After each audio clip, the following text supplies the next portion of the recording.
फिर वो फिर अच्छा इंशाल्लाह मैं आ जा आऊँगा तो मैं फिर आज ठीक। बना दूंगा। आमिर मलिक साहब, आप कुछ दिखाना चाह रहे हैं?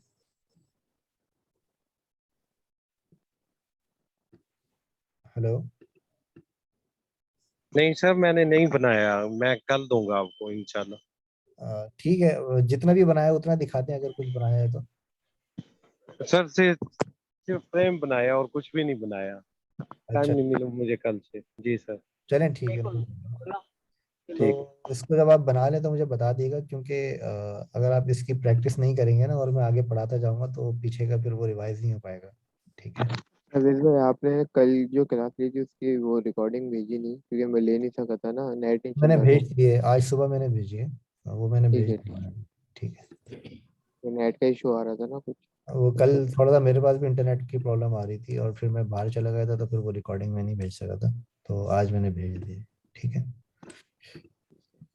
अच्छा, ओके। आज इसके ऊपर मैं बहुत ज़्यादा लंबा लेक्चर आज नहीं दूंगा। आज थोड़ा सा कम लेक्चर इस वजह से दूंगा क्योंकि एक तो आप लोगों के अभी असाइनमेंट्स जो हैं वो कंप्लीट नहीं हुए हैं, तो सबसे पहले तो आप उसको अगर कंप्लीट कर लेंगे तो हमारी पुरानी प्रैक्टिस सही से रहेगी। मैं आज एक बहुत इंपॉर्टेंट आपको एक फीचर बता रहा हूँ जो कि बहुत ही ज़्यादा यूज़फुल है। अच्छा, वो फीचर क्या है कि जब आप कोई वेबसाइट या कोई मोबाइल ऐप के ऊपर काम करते हैं, तो उसके अंदर आपके पास मल्टीपल ऑप्शंस, आप उसके अंदर मल्टीपल एलिमेंट्स आप उसके अंदर यूज करते हैं। ठीक है। तो मल्टीपल एलिमेंट्स आपके क्या होते हैं कि फॉर एग्जांपल आप एक मोबाइल ऐप डिजाइन कर रहे हैं, तो उस मोबाइल ऐप के अंदर आपके पास बहुत सारे एलिमेंट्स होते हैं, जैसे बटन्स होते हैं उसके साथ, और बटन्स के साथ साथ आपके पास उसके मॉडल्स होते हैं, मॉडल्स के अलावा आपके पास उसके मेन्यू आइटम्स होते हैं, और आपके पास बैनर स्लाइडर्स होते हैं, और फॉन्ट फैमिलीज होती हैं। तो इस तरह के काफ़ी ज़्यादा आपके पास एलिमेंट्स होते हैं। ठीक है। अच्छा, और इन एलिमेंट्स को आप यूज करते हैं अपनी काफी सारी स्क्रीन्स के अंदर। ठीक है। फॉर एग्जांपल, अगर आप कोई एक मोबाइल ऐप डिजाइन करेंगे किसी फूड इंडस्ट्री की, फूड डिलीवरी की, तो उस मोबाइल ऐप के अंदर अराउंड इजली 50+ स्क्रीन्स आराम से होंगी उस मोबाइल ऐप के अंदर। ठीक है, जो कि आपको डिजाइन करनी होंगी। अच्छा, जो 50+ स्क्रीन जो आपकी होती हैं, अब हर स्क्रीन के अंदर आप जो एलिमेंट्स जो यूज करते हैं, वो एलिमेंट्स आपके पास हर स्क्रीन के अंदर रिपीट हो रहे होते हैं। ठीक है। अच्छा, वो रिपीट जो एलिमेंट्स आपके हो रहे होते हैं उसके अंदर काफी सारे एलिमेंट्स आ जाते हैं, जैसे बटन्स है, वो बटन्स आपको तकरीबन हर स्क्रीन के ऊपर आपको बटन्स की जरूरत पड़ती है। कोई इनपुट के फॉर्म्स हैं, वो फॉर्म्स आपको कुछ स्क्रीन के ऊपर फॉर्म्स की जरूरत पड़ती है, कुछ के ऊपर नहीं पड़ती, लेकिन जो फॉर्म की जो फील्ड्स हैं, ठीक है, फॉर्म के जो ड्रॉप डाउन्स हैं, फॉर्म के जो बटन्स हैं, उनको आपको बार बार हर स्क्रीन के ऊपर रिपीट करने की जरूरत पड़ती है। ठीक है।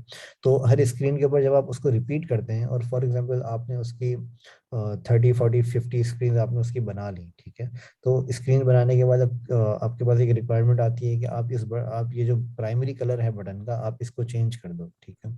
तो वो आप कैसे करेंगे? तो उसको चेंज करने के लिए या तो आप ऐसा करेंगे कि आप हर सारी स्क्रीन के ऊपर उस बटन के कलर को आप जाके मैनुअली आप उसको चेंज कर रहे होंगे। ठीक है।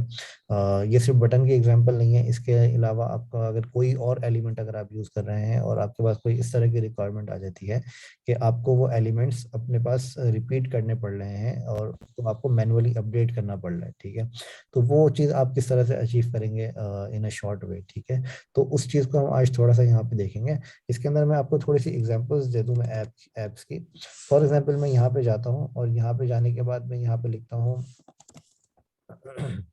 मैं यहाँ पे लिखता हूँ फॉर एग्जांपल फूड पांडा। ठीक है। अच्छा, फूड पांडा की अगर आप वेबसाइट या आप अगर इसकी मोबाइल ऐप देखें, तो इसकी मैं मोबाइल ऐप भी ओपन कर लेता हूँ ताकि आपको आइडिया हो जाए।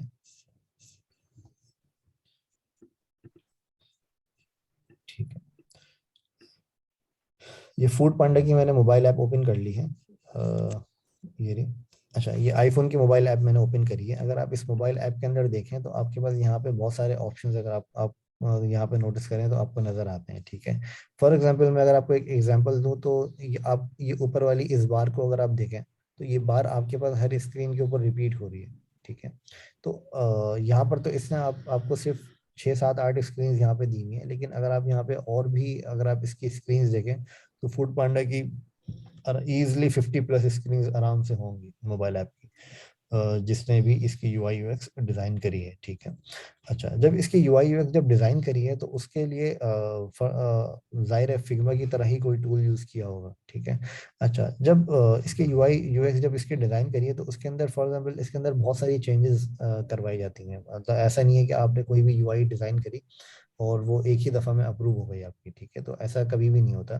तो हमेशा किसी कोई भी आप मोबाइल ऐप डिज़ाइन करते हैं या आप कोई वेबसाइट डिज़ाइन करते हैं तो उसके अंदर क्लाइंट की तरफ से रिक्वायरमेंट ज़रूर आती है, कोई एडिशनल चेंजेस आपके पास ज़रूर आती हैं जो कि आपको करनी होती हैं, ठीक है। अच्छा, ये एक फूड पांडा की ऐप मैंने दिखाई आपको। अब फूड पांडा के अलावा अगर आप और भी मोबाइल ऐप्स अगर आप देखें, फॉर एग्जांपल अगर आप करीम की मोबाइल ऐप देख लें, ठीक है। अच्छा, करीम की मोबाइल ऐप अगर आप देखेंगे तो इसके अंदर भी आपको सेम ही तरह की चीजें नजर आएंगी। करीम iOS ऐप,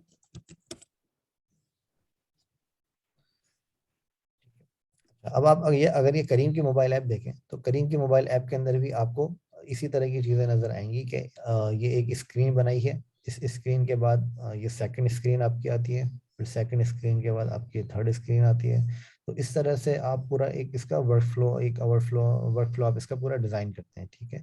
अच्छा, जब आप इसको डिजाइन करते हैं तो आपके पास यहाँ पे मल्टीपल ऑप्शंस आते हैं। फॉर एग्जाम्पल ये इनपुट, ये आपको टेक्स्ट एरिया यहाँ पे नजर आ रहा होगा सर्च के लिए, ठीक है। तो जब आप यहाँ पे सर्च करते हैं तो यहाँ पे आपको ये सर्च के हिंट्स दिखाना शुरू कर देता है। तो जब वो हिंट्स दिखाता है तो उसकी भी एक अलग स्क्रीन डिजाइन होती है जो कि आपको फिग्मा जैसे ही किसी टूल के ऊपर बनानी बनानी पड़ेगी, ठीक है। अच्छा, उसके अंदर फिर ये होता है कि फॉर एग्जाम्पल आपने ये सर्च को यहाँ पे क्लाइंट ने कहा कि इस सर्च को आप यहाँ पे चेंज कर दो और यहाँ पे आप इसका फॉर एग्जाम्पल टेक्स्ट चेंज कर दो या आप इसका कलर चेंज कर दो। और ये जो सर्च की जो यूआई है ये अच्छी नहीं लग रही क्लाइंट को, तो अब वो कह रहा है कि आप इसका कलर्स चेंज कर दो। तो अब क्या होता है कि इस तरह की यूआई जब आपने बना दी तो इस तरह की यूआई आपके तब आपके पास 50 स्क्रीन के अंदर रिपीट हो रही है, ठीक है। 50 नहीं तो 20-30 स्क्रीन के अंदर रिपीट हो रही है। तो अब आपको हर स्क्रीन के ऊपर जाके उसको अपडेट करना पड़ेगा, ठीक है। तो इस चीज से बचने के लिए फिग्मा के अंदर एक ऑप्शन होता है कंपोनेंट का, ठीक है। फिग्मा के अंदर एक ऑप्शन होता है कंपोनेंट का। कंपोनेंट क्या होता है कि फॉर एग्जांपल अगर मैं यहाँ पे एक बॉक्स बनाता हूँ, ठीक है। ये बॉक्स मैंने बनाया यहाँ पे, फॉर एग्जांपल इस बॉक्स को मैं कलर दे देता हूँ, कोई भी मैंने इस तरह का कलर इस बॉक्स को मैंने दे दिया, ठीक है। इसके पीछे मैं एक बैकग्राउंड भी लगा देता हूँ ताकि थोड़ा सा क्लियर विजिबिलिटी इसकी आ जाए।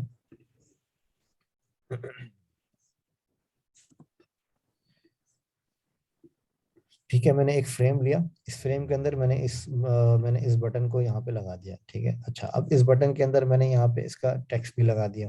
तो टेक्स्ट में मैंने लिख दिया फॉर एग्जांपल क्लिक हियर, ठीक है। अच्छा, टेक्स्ट लगाने के बाद मैंने यहाँ पे इसका बताया फॉन्ट साइज 16 या 18। फॉन्ट वेट मैंने बता दिया इसका बोल्ड से थोड़ा और बढ़ा देता हूँ मैं इसका, क्लिक हियर। इसको मैंने यहाँ से अलाइन कर दिया, ठीक है। ये मेरा अलाइन हो गया है, क्लिक हियर। ये मैंने एक बटन बना दिया। अच्छा, इस बटन को अगर मुझे कंपोनेंट बनाना होगा तो उसके लिए मेरे पास यहाँ पे एक ऑप्शन आता है कंपोनेंट का, जिसके ऊपर मैं क्या करूँगा कि सबसे पहले मैं इसको दोनों लेयर्स को सिलेक्ट करूँगा। अच्छा, दोनों लेयर्स को सिलेक्ट करने के बाद यहाँ पे मेरे पास ऑप्शन आता है क्रिएट कंपोनेंट। जब आप इसके ऊपर राइट क्लिक करेंगे तो आपके पास ऑप्शन आता है क्रिएट कंपोनेंट, ठीक है। इसकी शॉर्ट की भी यहाँ पे लिखी हुई है। मैं मैक यूज़ कर रहा हूँ तो मेरे पास मैक की शॉर्ट की नज़र आ रही है, आप विंडोज़ यूज़ कर रहे हैं तो आपके पास विंडोज़ की शॉर्ट की नज़र आएगी, ठीक है। तो यहाँ पे आपके पास ये ऑप्शन आ जाता है कंपोनेंट का, ठीक है। अच्छा, यही ऑप्शन आपके पास यहाँ पर भी आता है कंपोनेंट का कि आप यहाँ से भी इसको कंपोनेंट क्रिएट कर सकते हैं, create component, create multiple components और क्रिएट कंपोनेंट सेट, ठीक है। मैं अभी आपको जो बता रहा हूँ वो बता रहा हूँ आपको क्रिएट कंपोनेंट का, ठीक है। अच्छा, फॉर एग्जांपल मैं यहाँ पे इसको क्रिएट कंपोनेंट करता हूँ। तो क्रिएट कंपोनेंट करने के बाद आप यहाँ पे देखेंगे कि इसने इस वाली लेयर को एक ग्रुप बनाया कंपोनेंट के नाम से, और उस ग्रुप के अंदर इसने आपकी ये दोनों लेयर्स यहाँ पे ऐड कर दी, ठीक है। तो ये दोनों लेयर्स आपकी इस ग्रुप के अंदर ऐड हो गई हैं, कंपोनेंट के ग्रुप के अंदर। अच्छा, फॉर एग्जांपल मैं यहाँ पे इसको अगर चेंज करता हूँ, ठीक है। मैंने यहाँ पे इसको चेंज किया और चेंज करने के बाद अब मैं यहाँ पे इसका कोई ऑप्शन अगर मैं चेंज करता हूँ यहाँ से अगर मैं ऑप्शन चेंज करता हूँ तो आप देखेंगे कि ये दोनों ऑप्शंस एक ही साथ ये ऑप्शंस चेंज हो रहे हैं, ठीक है। दोनों लेयर्स की सेटिंग एक ही साथ मेरी चेंज हो रही है। अच्छा, अब फॉर एग्जांपल ये अगर मेरी बहुत काफ़ी सारी स्क्रीन के ऊपर रिपीटेड है और अगर मैंने ये सेम कंपोनेंट यूज किया है तो ये काम आपका बहुत इजीली, ये काम आपका मैनेज हो सकता है इसके इसके इसके थ्रू, ठीक है। अच्छा, इसके अंदर क्या होता है कि आपके पास एक कंपोनेंट होता है और उस कंपोनेंट के आप कॉपीज लेते हो, ठीक है। कॉपीज लेने के बाद फॉर एग्जांपल मैं इस कॉपी को अगर मैं चेंज कर देता हूँ, इसके साइजेस को अगर मैं चेंज कर देता हूँ, तो साइजेस चेंज करने के बाद ये फिर ये मेरा एक जैसा नहीं रहता, क्योंकि अब मैंने इस कंपोनेंट को मॉडिफाई कर दिया है, ठीक है। अच्छा, अगर आपको सेम कंपोनेंट अगर आपको रखना है तो उसके लिए आपको जो आपका पेरेंट कंपोनेंट है उसके अंदर आपको चेंज करना पड़ेगा। पेरेंट कंपोनेंट आपका क्या होता है, पेरेंट कंपोनेंट को मास्टर कंपोनेंट भी कहते हैं, तो ये आपका मास्टर कंपोनेंट है, ठीक है। अगर आपको मास्टर कंपोनेंट के अंदर अगर आपको चेंज करते हैं तो आप ये देख रहे हैं कि ये दोनों कंपोनेंट्स के अंदर आपका चेंज हो रहा है। अच्छा, मास्टर कंपोनेंट आपका क्या होता है, मास्टर कंपोनेंट आपका होता है जो कि आपका इनिशियल क्रिएटेड कंपोनेंट होता है, ठीक है। इनिशियल मतलब जो आपने फर्स्ट टाइम कंपोनेंट बनाया था, अब ये मैंने फर्स्ट टाइम मेरा कंपोनेंट था, ठीक है, इसको मैंने कंपोनेंट बनाया था। अब इस कंपोनेंट को मैं जितना भी ज्यादा यहाँ पे कॉपी करूंगा, ठीक है, तो फॉर एग्जाम्पल मैंने यहाँ पे कॉपी किए अपने 1 2 3 4 4 मैंने इसके कंपोनेंट्स बनाए हैं और एक मेरा मास्टर कंपोनेंट है, ठीक है। अगर मैं मास्टर कंपोनेंट के अंदर कुछ चेंज करूंगा तो ये सारे कंपोनेंट्स के अंदर ऑटोमेटिकली मेरा ये चेंज अप्लाई होगा, ठीक है। अगर मैं किसी एक कंपोनेंट के अंदर चेंज करता हूँ तो जाहिर है मैं इस कंपोनेंट के अंदर चेंज नहीं कर रहा, मास्टर कंपोनेंट के अंदर, तो ये मेरा मास्टर कंपोनेंट है, ठीक है। तो मास्टर कंपोनेंट में अगर मैं चेंज नहीं करूंगा और फिर उसके बाद में इसके कलर इंप्लीमेंट करता हूँ तो कलर तो ये फिर भी इंप्लीमेंट होंगे, लेकिन साइज इसका मैं फिर भी चेंज कर सकता हूँ, ठीक है। अब जरूरी नहीं है, ये इसलिए जरूरी है कि फॉर एग्जाम्पल यहाँ पे मेरा एक बटन लिखा हुआ है, उस बटन का टेक्स्ट जो है वो इतना है छोटा, ठीक है, इतना छोटा मेरा इस बटन का टेक्स्ट है। अब ये जरूरी नहीं है कि सारे बटन्स का टेक्स्ट इतना ही छोटा होगा, ठीक है। तो बटन्स के टेक्स्ट आपके चेंज होते रहते हैं, लेकिन उसका जो स्टाइल है वो स्टाइल आपका सेम रहता है, ठीक है। तो वो स्टाइल को सेम रखने के लिए आप यहाँ पे इस तरीके से इसको आप मैनेज कर सकते हैं कि जो आपके कंपोनेंट्स हैं वो कंपोनेंट्स को आप या तो मास्टर से आप उसको मैनेज कर लें या तो आप उसको चाइल्ड कंपोनेंट से मैनेज कर लें, ठीक है। तो ये दोनों ऑप्शंस आपके पास होते हैं अपने कंपोनेंट्स को मैनेज करने के लिए, ठीक है। अच्छा, इसके अंदर आपके पास बहुत सारी एग्जांपल्स हो सकती हैं, जैसे फॉर एग्जांपल मैंने तो यहाँ पे आपको बटन की एग्जांपल दी है, तो बटन के अलावा आपके पास यहाँ पे और भी एग्जांपल्स हो सकती हैं। फॉर एग्जांपल आप यहाँ पे कोई इनपुट फील्ड को आप बनाना चाह रहे हैं। अच्छा, इनपुट फील्ड्स क्या होती हैं कि जब आप किसी भी ऐप को आप यूज करते हैं तो हर ऐप के अंदर आपके पास ऑप्शन आता है, हर ऐप के अंदर आपके पास कुछ फॉर्म्स आते हैं, ठीक है। वो फॉर्म्स क्या होते हैं कि जिसके अंदर आपको टाइप करना पड़ता है, ठीक है। फॉर एग्जांपल आप फेसबुक की अगर आप एग्जांपल लें या फिर आप करीम की एग्जांपल लें या किसी भी मोबाइल ऐप की आप एग्जांपल लें, तो आपको टाइप करना होता है। अगर आप कोई फूड ऑर्डर करें तो आपको बताना होता है कि आप ये फूड ढूंढ रहे हैं, ठीक है।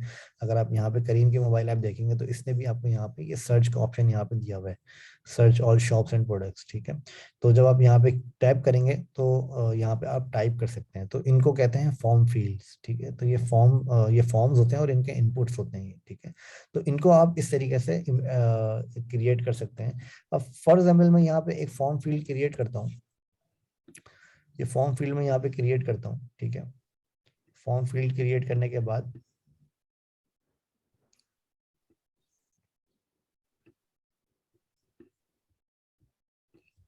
ये फॉर्म मैंने यहाँ पे क्रिएट किया, ये क्रिएट करने के बाद मैं इसके अंदर रेडियस इसका दे देता हूँ, ठीक है। ये रेडियस देने के बाद मैं इसके अंदर एक टेक्स्ट लिख देता हूँ, टाइप योर फूड है, ठीक है। इस टेक्स्ट का कलर मैं थोड़ा सा छोटा कर देता हूँ, थोड़ा स्मॉलर, रेगुलर। अच्छा, रेगुलर ये मैंने फॉन्ट वेट इसका रेगुलर कर दिया। अब मैंने इसका फॉन्ट वेट लाइट कर दिया। लाइट करने के बाद मैं इसका फॉन्ट साइज थोड़ा और छोटा कर देता हूँ, टाइप योर फूड है, ठीक है। अच्छा, जब मैंने ये कर दिया तो अब इसके बाद अब यहाँ पे फॉर एग्जांपल मेरे पास यहाँ पे मेरे पास मल्टीपल फ्रेम्स बने हुए हैं, ठीक है। अब अगर मैं यहाँ पे कंट्रोल कमांड डी प्रेस करता हूँ, आप कंट्रोल डी प्रेस करेंगे तो अब आपके पास यहाँ पे अगर मैं यहाँ पे कोई चीज़ चेंज करता हूँ तो आप देखेंगे कि मुझे यहाँ पे हर कंपोनेंट का अलग अलग चेंज करना पड़ रहा है, ठीक है। फिर मैं इसके ऊपर जाके मैं अलग से कलर इसका अप्लाई करूंगा और इसके ऊपर जाके मैं अलग से कलर अप्लाई करूंगा, ठीक है। तो इस तरीके से मुझे यहाँ पे चेंज करना पड़ेगा जितनी भी मेरी स्क्रीन हो, ठीक है। अच्छा, अगर आपने यहाँ पे इसको इस तरह से कंपोनेंट अगर यहाँ पे आपने बना दिया है कि फॉर एग्जांपल मैं जो मेरा फर्स्ट फ्रेम है इसी के अंदर मैं इसका एक कंपोनेंट बना देता हूँ। मैं फॉर एग्जांपल यहाँ पे क्रिएट कंपोनेंट के अंदर ऊपर क्लिक करता हूँ और ये मेरा कंपोनेंट यहाँ पे क्रिएट कर देगा। ठीक है। अच्छा, अब अगर मैं यहाँ पे इसकी कॉपीज लेता हूँ तो कॉपीज लेने के बाद ये जो मेरा पेरेंट कंपोनेंट है इसको अगर मैं यहाँ से चेंज करूंगा तो आप इसको अगर मैं यहाँ से चेंज करूंगा तो आप देख रहे हैं कि मेरे सारे कंपोनेंट्स ऑटोमेटिकली चेंज हो रहे हैं जैसा कि मैंने पेरेंट कंपोनेंट के ऊपर डिफाइन किया है, करी है लेयर्स। ठीक है। तो ये बड़ा एक ज़बरदस्त बेनिफिट है कंपोनेंट्स को यूज़ करने का। तो इसको आप यूज़ कर सकते हैं कि फॉर एग्जांपल अभी जो ऐप का डिज़ाइन जो अभी बनाया है मिसबा ने। अच्छा, मिसबा ने जो ऐप का डिज़ाइन बनाया है इसके अंदर मिसबा ने कोई कॉल टू एक्शन वगैरह यूज़ नहीं करे। लेकिन फॉर एग्जांपल यहाँ पे जो इसका ये नोटिफिकेशन की जो बार आ रही है, ये पूरी जो बार आ रही है, इस बार को अगर आप एक कंपोनेंट के अंदर बना दो और अगर आप और भी स्क्रीन अगर आप इसकी बनाओगे तो जाहिर है फिर ये बार आपकी रिपीट हो रही होगी हर स्क्रीन के अंदर। ठीक है। ये मेन्यू आपका हर स्क्रीन के अंदर रिपीट हो रहा होगा। तो इस चीज को अचीव करने के लिए तो बेटर है कि आप इसको एक कंपोनेंट के अंदर क्रिएट करो और उसको आप अगर फॉर एग्जांपल अगर आप इसकी और इनर स्क्रीन अगर आप बनाते हो तो वो आपके लिए बहुत इजी होगा कि आप उसको एक जगह चेंज करोगे तो वो ऑटोमेटिकली सारी जगह पे अप्लाई हो जाएगा। ठीक है। अच्छा, ये एक बड़ा जबरदस्त बेनिफिट है फिग्मा के अंदर जो कि आपको दूसरे सॉफ्टवेयर के अंदर नहीं मिलता। जैसा कि अगर आप एडोब इलस्ट्रेटर वगैरह अगर आप यूज करें या फिर आप एडोब फोटोशॉप अगर आप यूज करें तो उन सॉफ्टवेयर के अंदर आपको ये वाला जो फीचर है वो नहीं मिलता। लेकिन ये ऑप्शन एक बड़ा जबरदस्त ऑप्शन है जो कि फिग्मा ने हमें दिया है। ठीक है। तो इसको आप यूज करें जितना ज्यादा हो सके।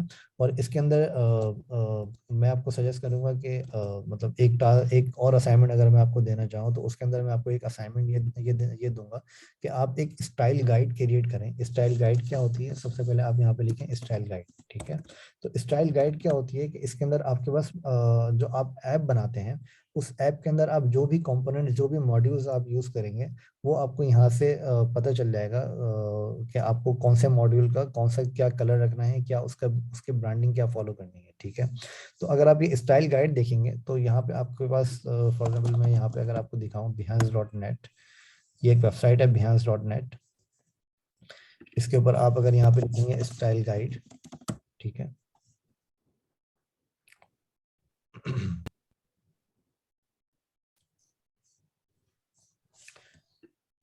तो आपके पास यहाँ पे मल्टीपल स्टाइल गाइड्स आपको यहाँ पे नजर आएंगी जो कि आपके जब भी आप कोई प्रोजेक्ट बनाते हैं तो ये आपका सबसे इनिशियल फेज होता है कि आपको स्टाइल गाइड किस तरह की आपको फॉलो करनी है। ठीक है। स्टाइल गाइड के अंदर आपके सारे ऑप्शंस आ जाते हैं कि आपको उसके अंदर कलर्स, प्राइमरी कलर्स कौन से आपको अप्लाई करने हैं, उन कलर्स का कोड क्या है, कोड जो है वो क्या है, और उसके अलावा सेकेंडरी कलर्स उसके कौन से हो सकते हैं। कलर पैलेट्स आप यहाँ पे डिफाइन करते हैं कि जो आपका लाइटर कलर, जो आपका फर्स्ट प्राइमरी कलर है ब्लू, उसका आपने कौन कौन से कलर के वेरिएशंस आपने यूज किए हैं। फॉर एग्जांपल ब्लू है, लाइट ब्लू है, फिर उससे लाइटर ब्लू है। तो इस तरीके से आप अपने अलग अलग कलर के वेरिएशंस आप बताते हैं कि आप स्टाइल गाइड के अंदर आपने ये सारी चीजें आप यूज करना चाह रहे हैं। ठीक है। अगर आपने कोई ग्रेडियंट यूज किया है तो वो ग्रेडियंट भी आप यहाँ पे बताते हैं कि वो ग्रेडियंट आपका डिफरेंट नहीं हो। मतलब ऐसा नहीं हो कि एक स्क्रीन के ऊपर आपने ग्रेडियंट डिफरेंट स्टाइल से यूज किया है और दूसरी स्क्रीन के ऊपर आपने ग्रेडियंट डिफरेंट स्टाइल से यूज किया है। तो इससे क्या होता है कि आपकी जो कंसिस्टेंसी है वो आपकी बरकरार रहती है अगर आप एक स्टाइल गाइड अगर आप बनाते हैं। ठीक है। अच्छा, स्टाइल गाइड के अंदर आपके पास सारे ऑप्शंस आ जाते हैं, उसके अंदर आपके पास कलर कोड्स आ जाते हैं, और उसके बाद आपके पास इसके फॉन्ट्स आ जाते हैं कि आप कौन सा फॉन्ट यूज कर रहे हैं। तो वही सेम फॉन्ट आपकी ओवरऑल पूरी ऐप के अंदर आपके पास वही सेम फॉन्ट फॉलो होता है। अच्छा, अगर इसके अंदर आपके पास हेडिंग्स होती हैं कि हेडिंग्स फॉर एग्जांपल आपने 4 किस्म की हेडिंग्स यूज करी हैं अलग अलग जगहों पे। एक आपने मेन हेडिंग यूज करी है, फिर उसके बाद आपने सब हेडिंग यूज करी है, उसके बाद आपने उसकी भी सब हेडिंग आपने यूज करी है।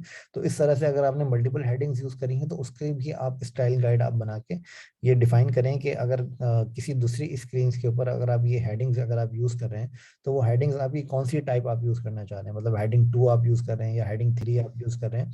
तो जो भी फॉन्ट साइज या जो भी फॉन्ट वेट्स आप यूज करेंगे वो आप इन्हीं स्टाइल गाइड में से आप यूज कर रहे होंगे। ठीक है। तो उसके लिए क्या होगा कि जब आप की वो ऐप अंडर डेवलपमेंट जाएगी तो डेवलपर के लिए भी ये आसानी होती है कि वो आपकी इस स्टाइल गाइड से सारी हेल्प लेके इसके फॉन्ट साइजेस वगैरह वो प्रॉपर्ली सेट कर सकता है। ठीक है। तो उसके अंदर ऐसा नहीं होगा कि आपने एक जगह पे हेडिंग का कलर आपने डिफरेंट रखा है, दूसरी जगह पे हेडिंग का कलर आपने चेंज कर दिया। ठीक है। या तो आपने उसका साइज चेंज कर दिया। तो जाहिर है इस तरह की जब चीजें आती हैं तो फिर डेवलपर को ज्यादा काम करना पड़ता है। ठीक है। तो उसको और फिर आपके डिजाइन के अंदर भी वो कंसिस्टेंसी बरकरार नहीं रहती। ठीक है। तो अगर आप ये स्टाइल गाइड बनाना चाहें तो आप ये स्टाइल गाइड भी बना लें। इसके अंदर आपके पास काफ़ी सारे ऑप्शंस होते हैं कि आप लोडिंग किस तरह की यूज़ कर रहे हैं, आप शेप्स कौन से यूज़ कर रहे हैं। आप इसके अलावा जैसे कि ये आपको नज़र आ रहा है कि बटन्स के आप कौन से स्टाइल्स आप यूज़ कर रहे हैं। ठीक है। अगर आप बटन से अगर आप 3 स्टाइल यूज़ कर रहे हैं कि सॉलिड है, फिर उसके बाद बटन टेक्स्ट है, फिर उसके बाद ये होवर है, तो यहाँ पे आप एक एक चीज़ बताते हैं कि बटन के ऊपर डिफ़ॉल्ट स्टेट क्या होगी बटन की, और उसके बाद जब यूज़र होवर करेगा बटन के ऊपर तो किस तरह का लुक एंड फील होगा, और जब यूज़र उसको डिसेबल करेगा तो किस तरह का लुक एंड फील होगा। ठीक है। तो ये एक एक चीज़ आप उसके अंदर अपनी स्टाइल गाइड के अंदर बताते हैं। ठीक है।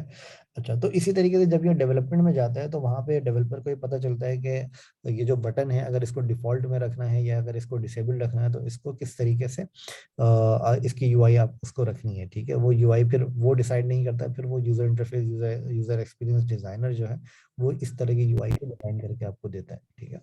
तो ये स्टाइल गाइड आप इसके अंदर बना लें तो स्टाइल गाइड आपको काफी ज्यादा हेल्प करेगी। ये आपके यहाँ पे टेक्स्ट के इनपुट्स आ गए कि डिफॉल्ट क्या होगा, होवर पे क्या होगा, फोकस पे क्या है, फील्ड पे क्या है। तो ये मल्टीपल आपके टेक्स्ट के स्टेट्स हैं जो कि आप हर ऐप के अंदर देखते होंगे। अगर आप कोई फूड पांडा की ऐप अगर आप यूज करें या आप करीम की ऐप यूज करें तो उसके अंदर आपको ये सारी चीजें नजर आएंगी वहाँ पे, जो कि अब जाहिर है अब आप उसका यूआई यूएक्स डिजाइनिंग आप सीख रहे हैं तो आपको ये चीजें पता चल रही हैं। नॉर्मल यूजर इस चीज को नहीं देखता। नॉर्मल यूजर को बस ये होना चाहिए, ये उसका रीजन ये होता है कि आप उसको बस अच्छा यूजर एक्सपीरियंस मिलना चाहिए, जो कि वो अगर कोई राइड बुक करना आया तो उसको राइड इजीली बुक कर ले। अगर आप अगर कोई फूड ऑर्डर करने आया तो वो फूड इजीली ऑर्डर कर सके आपकी मोबाइल ऐप के थ्रू। तो वो चीज़ आप इस तरीके से इन सारी चीज़ों को पॉसिबल बनाते हैं कि अगर आप इस तरह से अगर आप एक प्रॉपर एक फ्लो फॉलो करेंगे तो जाहिर है वो आपका बेटर यूजर एक्सपीरियंस भी इसी तरीके से डिजाइन होगा। ठीक है। तो ये स्टाइल गाइड आप इसके ऊपर थोड़ा सा रिसर्च करें, स्टाइल गाइड आप इसकी बनाएं।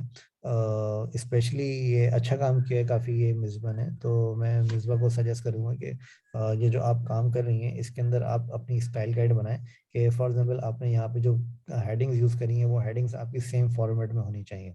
अब यहाँ पे अगर मैं इसकी एक एग्जांपल लूँ तो ये माई बैलेंस जो है आपने यहाँ पे इसका जो टेक्स्ट फॉर्मेट है वो आपने कैमिल केस में रखा है, जैसे एम कैपिटल रखा है और बी आपने कैपिटल रखा है, बाकी सारा आपने स्मॉल में रखा है। ठीक है।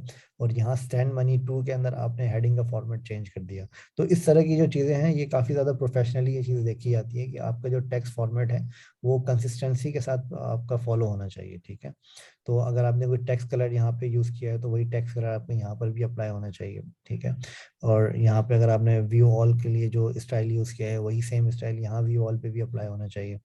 और अब अगर आप यहाँ पे एक प्रोफेशनली अगर आप यहाँ पे मिस्टेक देखें तो वो ये है कि आपके पास my balance, send money to और स्टोर्स तीनों के टेक्स्ट स्टाइल यहाँ पे डिफरेंट है। ठीक है। लेकिन अगर आप कोई अच्छी ऐप मोबाइल ऐप यूज़ करेंगे जैसे फूड पांडा या फिर करीम या उबर की अगर आप मोबाइल ऐप यूज़ करेंगे तो उसके अंदर आपको ये सारी चीज़ें बिल्कुल एक तरह से मिलेंगी, कंसिस्टेंसी के साथ मिलेंगी। ठीक है। तो उसके अंदर आपको इस तरह के इश्यूज नज़र नहीं आएंगे।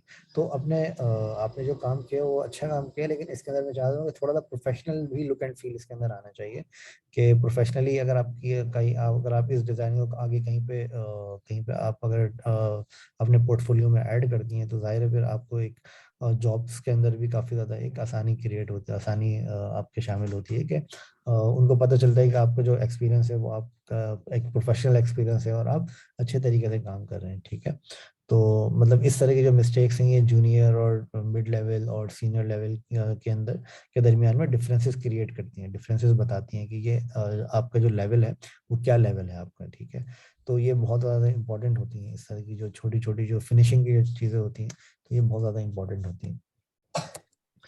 इसके अंदर कोई और क्वेश्चन पूछना है, कोई सवाल आप लोगों का?